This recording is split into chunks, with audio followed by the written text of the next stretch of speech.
Hey, HTDA, and today I'm going to show you how to transform your starting base into a completely automated mid to end game type of base that connects multiple zones, has completely automated power. Well, long story short, watch and see because this is going to be quite a lot of fun. Throughout this episode, we're slowly going to scale up our production, and honestly, we're going to end up with about 10 times as much production as you see over here, not counting all the new production that we're going to be adding. So in order to make sure that is actually working, you're going to need a lot of power. Now, if by now you're starting to hate solar panels, first of all, I don't blame you because it's quite annoying, but the good news is we're also going to completely get rid of these altogether. However, before we can get to that, there's a couple of other things we need to do. At this point, you're probably going to notice that you have some significant bottlenecks all around your factory, so this is why you want to make multiple paths so you can kind of bypass some of the more heavy traffic type of places. Now, it can be a little bit tricky because sometimes the connections don't really want to connect where you want them to go, because it just takes a shortest path, but sometimes that's not really where you actually want your stuff to be passed through. You can solve that by placing some storage units. You can just link one storage unit to the next, and then thereby kind of forcing the route to be taken that you want to be taken. And on top of that, that allows you to store some additional materials along the way. So that is a bonus, but of course you can just turn this completely off. So there's no storage. It basically acts as any other junction, but that's completely up to you.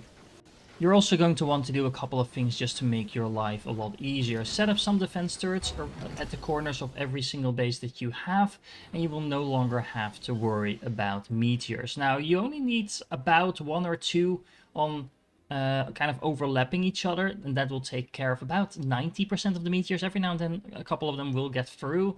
If you have three of them, nothing is getting through. So that's completely up to you. Speaking of solar panels, yes, I am getting quite fed up with these. However, on the bright side, you can now just cluster all your solar panels together and use these power links that by now you should have unlocked that allow you to simply transform power from one station to the next. There's no connection needed or anything like that. Just build one of these power links at one base, then another one of those on the second base, and you can link them up together, and that is all you need. You can link 100 of these together. I'm not sure why there's even a limit because that's a massive amount. Just give them a name so you know which one to connect to, although I think you can chain them, so it doesn't really matter. But I just name one of them my home base. This is the one that is actually sitting in my main base, and then all the other ones connect to that.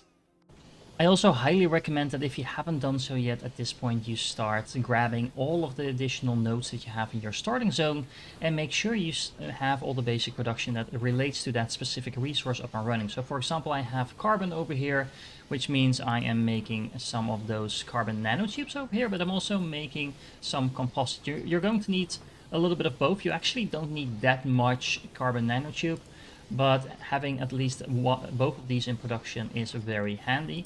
Now, in order to make sure that these resources can actually go out, I would recommend that you set some of these filters to make sure you have one set to the nanotubes and one set to the composites, just so you can make sure that there's always some transportation of both of these resources going on. You could run into a situation, it's not that likely, but you could run into a situation where, for example, this completely fills up with nanotubes and then the composite can't really get out anymore. Once you've been able to build all your proton light haulers and the carbon nanotubes that you need to complete the objective, we can move on to phase 7. Look at this, it's so much fun. There goes my power once again. We're going to fix that, don't worry, because we now have unlocked not just another couple of buildings, but we can also go to the second zone. You can go to the low orbit of Titania. Now, you're going to need some resources to actually get there, but once you get there, a lot of your problems will be solved moving forward. This new zone is absolutely amazing. Look at that. We're in the low orbit of a planet, and that means that we can do a couple of things here that we can't do anywhere else. There's also going to be new enemies. There's going to be these plants that you can kind of drag and cut loose and dump in your atomizer, just like with asteroids. But these are actually going to contain a different type of resources, nitratium, which we can use to make nitrox. However, that's not our first priority. What we want to do is get our hydrogen up and running. But feel free to explore this zone. I do recommend that you set up all your production to complete the next step first, and then you start exploring, for the simple reason that it usually takes quite a bit of time to get to the next level. and you need to make sure you have all your production up and running for that, and you can explore while waiting for that to complete. In this zone, we're going to take full advantage of a couple of new buildings we've unlocked. So first of all, in this zone, power is not an issue. You can just build these cyclone generators. They don't produce a massive amount of power, but they do produce power for free. You don't need to align them like solar panels. You don't even need to fuel them. They just work. You're going to need to build quite a few of them in order to cover all your expanding that you're going to be doing, but the power just works. Also in this zone, your base doesn't really get attacked by meteors or anything, so you don't need to worry about that either. There's going to be certain storms that kind of mess your power up and things like that, but they last about a minute and then they're gone. So if that happens, it's a little bit annoying, but you don't actually have to actively manage any of that. In order to get your resources from this zone to the previous zone, so we do actually want to link up all our zones together, we're going to use these wormholes. Now these wormholes are expensive to build, so don't go spamming them all over the place, but you can hook those up just by connecting them with any other stations. Now these stations do both need to be powered for this to actually work, but once they do, that is super easy to get things from A to B. It's worth noting that they have kind of in and outputs, especially for things like liquids, so keep that in mind, because if you connect something, a pipeline up to number 1 over here, that is actually where you also are going to get the resource out. So the input 1 will connect to the output 1 for the other wormhole. It makes sense in a moment, but just make sure you keep an eye on that when you build this stuff, because otherwise you might have to kind of wrap your pipeline all around this wormhole in order for that to work. Next up on the list, you might want to build some artifact analyzers in case you do any exploring and get more artifacts. It is very useful. But the main thing you want to focus on is getting a couple of these cloud miners up and running. These are going to be producing hydrogen for you, completely for free. No need to hassle around with things like water or anything like that you could already do in your main zone. No, you just build these cloud miners and you have hydrogen, and that's all there is. Connected to the wormhole, look at this, this is an amazing looking building, isn't it? And your hydrogen is now transported back to your main base. Which means it's now super easy to fuel all of these fusion reactors that you've already unlocked, but until now you really didn't have a good way to automate. Now, fusion reactors produce a massive amount of power. I believe it's 150 megawatts each, and with one of those miners you can supply enough fuel to about 5 of these reactors. It's a little bit hard sometimes to tell how the balance is, because the miners do kind of dump a lot of resources in there, and then it kind of needs to balance out, so that takes a while, but it's about 1 miner per 4 or 5 of these reactors. Now, as you can see, I have 10 of them over here, which is really nice, and I'm now producing a massive amount of power. So if you just keep expanding this, you can actually delete your entire solar farm, or just keep it up and running. It will keep producing a little bit of power, of course. But yeah, you don't want to get spammed by all these messages that your solar panels are out of alignment, etc., etc. So once you have enough of these up and running, delete these and you're good to go. As you can see at this point, I've also started to slowly expand my fabricator production, specifically for the nanoplating and for the reinforced frames. You are going to need tons and tons and tons of these. Specifically, nanoplating is used in pretty much everything at this point, and it's also going to be used in quite large amounts, and considering you can only produce 5 per minute from a single fabricator, you're going to want a lot of these. Now you have infinite power going, and you don't need to worry about defending against meteors, you don't have to worry about actually aligning your solar panels and stuff like that. It is time to start upgrading your miners, because as I said, you need a lot of resources and you have a limited amount of these nodes. You can now upgrade your miners to Mark II, which is going to double the output. So all you need to do is double these. If you have local production facilities, make sure you also double your smelters and your matter assemblers and things like that. And that's all you need to do to get twice as many resources coming in, and you are going to need them, trust me.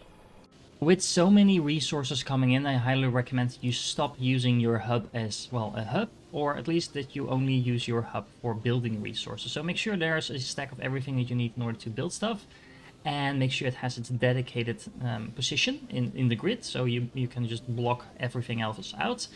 Also, make sure that your hub does not link towards anything else. So you don't want, for example, these nanoplating to go out your hub again into some sort of other production facility, because then you kind of run into a situation where you can simply no longer expand because all your nanoplating is going to go into other production. Of course, you can stop that production again, but it's just really annoying, and it's nice to have a little bit of materials filling up while you're doing other stuff. I also highly recommend, for the same reason, that you give every single resource its own dedicated storage unit. So as you can see, what I've done over here, after every production line there is a box, and in that box is a complete dedication to a single type of resource. I do this for the basic resources, I do this for the more complicated ones. Let me find one that actually has something in it.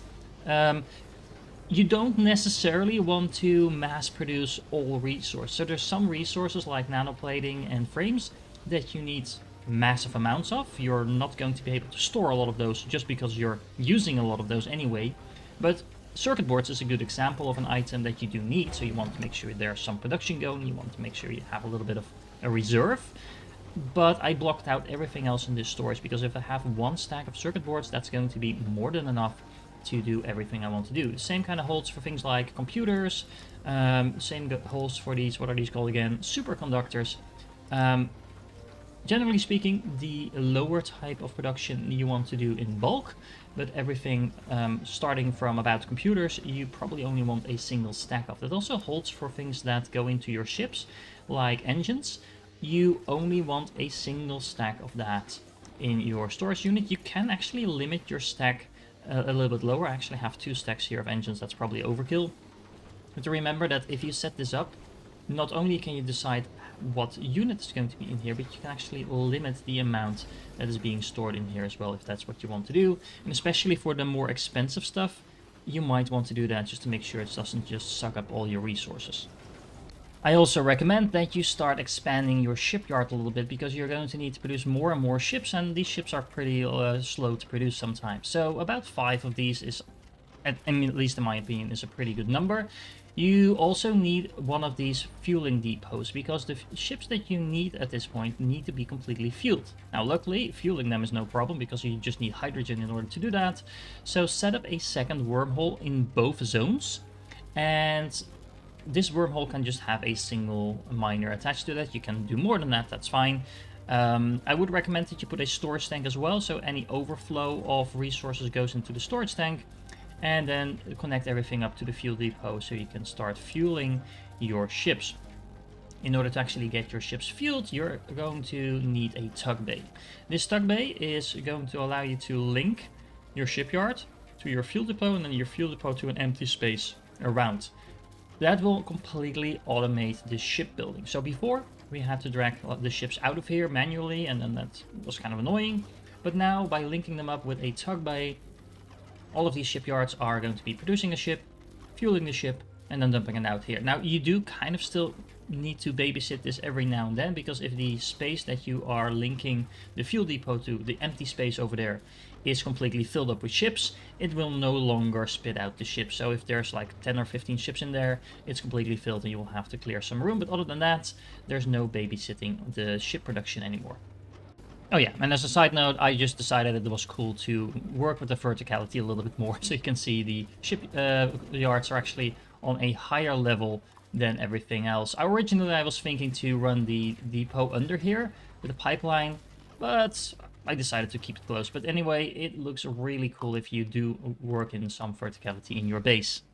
And speaking of which, you might want to do that for the plates and the frames as well, and specifically the nano plates and the reinforced frames, because again, you need tons of these. And just to keep everything nice and organized, you can just stack different of these different fabricators on top of each other. And look at that, still looks very neat. Ignore this, I kind of let my power run out for a moment, but that's actually now solved, so I can delete this. You never saw that, right? No, you didn't see that.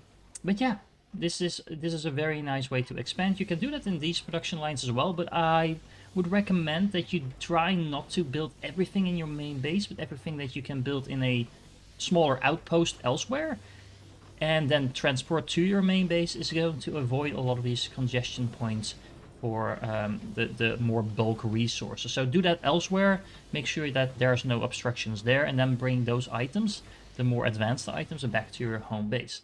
It looks kind of cool as well, because you have all these ships flying around at this point, which is just a lot of fun to watch. I do recommend, again, that you give your ships a name so you can kind of track what's going on. And it also makes it a lot easier to kind of debug if for whatever reason some sort of resources are no longer arriving, then you can deal with that. You only really need a single ship going up and down to these outposts for now. But if you want to build multiple ships, you can. It will just make the flow to your base a little bit more steady than dumping everything in there at once. I do recommend that you try to start expanding the number of these receiving stations. So for example, over here, I'm currently getting different types of resource in a single station, but that gets clogged up really fast as soon as you upgrade everything to Mark II miners. So give everything its own dedicated freighter dock, and that will allow you to keep all the resources moving a lot better.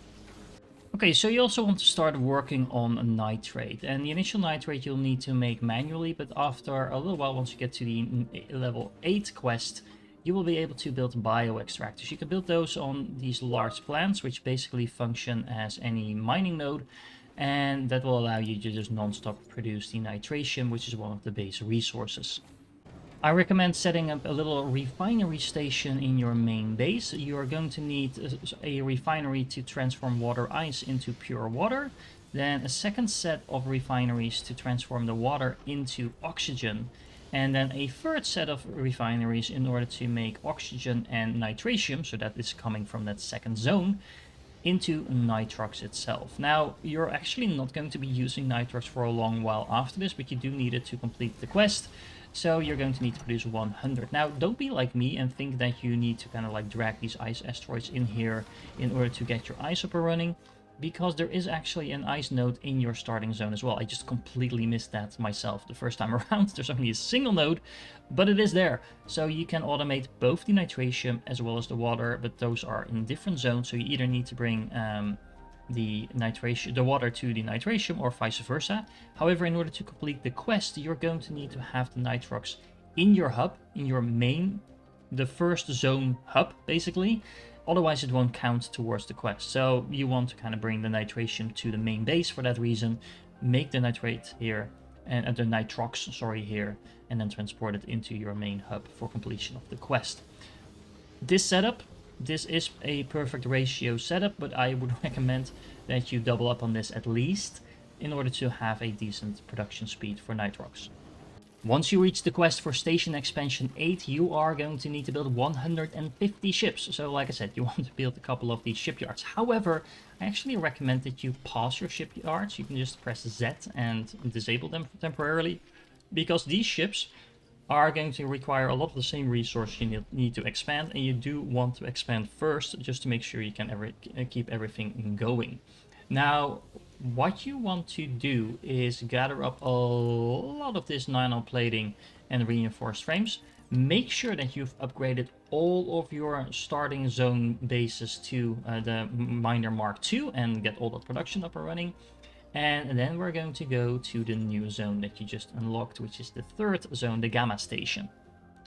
This zone looks a lot like your initial starting zone. You're not going to have to build a massive base here as well, but you do want to build a lot of the basic resource, and you are going to make heavy use of these wormholes. Now, first things first, you're going to want a lot of power here up and running. Well, not necessarily a lot of power, but you do want to have automated power. So connect a wormhole to your second zone, where the hydrogen is coming from.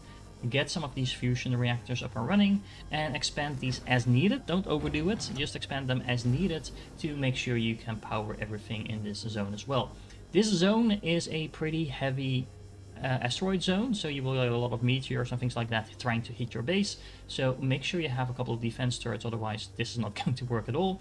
And you're going to want to find tungsten as well as titanium. Just set up a simple mining facility or two, one for tungsten and one for titanium, and make sure you're exporting that to your main base, to your main hub in this zone.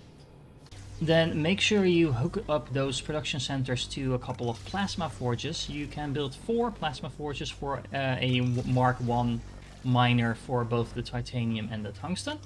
And this will allow you to start producing super alloy. Now make sure you export that again. So this is where the second wormhole over here comes in.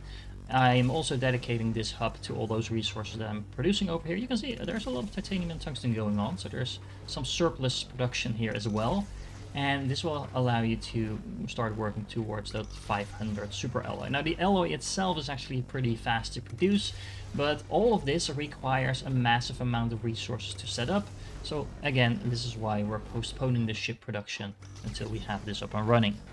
Once you do have that up and running, do actually enable your ship production. Make sure you're queuing up the exact amount of ships that you need, because otherwise that production is just going to go to waste. And then you should be required to wait a little bit, because that ship production is going to take a while. But the good news is, in the meanwhile, you don't need to sit idle. There is a lot of exploring to do, both in the third zone that you just unlocked and probably still in the second zone as well. There's a lot of asteroids to find, a lot of alien devices to be found to upgrade your hub and your drone. But in the third zone specifically, there are a lot of additional nodes as well. There's more base resource for pretty much everything. You can see more titanium, more carbon, etc. You want to tap into all of these resources and get them going as well. And there is no such thing as having too much production in this game. It's very easy to have too little production. So this is your project while you're waiting for the main quest to complete. And it's not going to be wasted time or boring, because you are actually still expanding. You're going to need more power for this. You're going to need to set up ships to transport things back and forth. You're going to need to set up wormholes to actually get the things back to your main hub. And there's going to be plenty of these derelict ships and things like that as well along the way. Speaking of which, that means that there's a couple of upgrades I would recommend you get if you haven't done so yet. So there's an afterburner upgrade for your drone that allows you to give yourself a boost to move faster. You're going to be flying around these zones a lot, and this just makes your life a lot easier. There is also an increase, of course, to your inventory that is very easy to get, that allows you to do everything that you need to do a little bit faster. And for your station in particular, there is also a couple of upgrades that are super useful. So initially you get an upgrade to the atomizer, which you probably don't want to get because you're not going to be atomizing that much. But this also leads to production upgrades to your main buildings. So these are your fabricators and so on. 10% production is not a lot, at least it might not feel like a lot, but at this point you have probably like 50 fabricators working. Not to mention everything else in terms of smelters and so on. So this is actually going to add up quite a bit. And that also nicely combines with the upgrade for the miners. Let me figure out where it was. I always forget. Miners, miners, miners. Oh, it's over here on the bottom. So upgrading your miners, you're going to have a lot of those at this point. And they're all Mark II, so they're already doubled in production. So then a 20 or 30 or even 40% boost is of course a massive upgrade in terms of your base resources. So this is always worth getting. There are a lot of these alien artifacts around, so make sure you start grabbing them and upgrading your production this way. Oh, and a final note on this, you actually want to balance the upgrades to your miners with the upgrades to your main production. The reason for this is that if you upgrade the miner production as in the same amount that you upgrade your other buildings production, the perfect balance is actually still there. So the perfect ratios still apply to all of your builds if that is something you care about. At this point, you're going to have a pretty massive production facility for your main base, not even counting all the outlying facilities that are supporting this base with all the base resources. And you're going to have a second facility as well that is going to be fueling the other bases. And yes, that is bases because you will have a third base as well. Now again, just make sure you start expanding this base on top of the additional production that you already have while you're waiting for your main quest to complete, and make sure you explore and so on. But all in all, don't let the length of this episode fool you. You are probably going to be already playing for like a dozen hours or so, depending a little bit on how fast and efficient you play. But setting all of this up is definitely a time-consuming job. It's a fun job, don't get me wrong. I really like this game. But yeah, you should be able to fill quite a few evenings with doing all of this. Either way, I hope you found this useful. I hope you like the layout of this base. If you have better suggestions or designs or requests, let me know in the comments. Either way, if you're still here, you're awesome, and I do hope to catch you in the next one, where we'll be covering the endgame.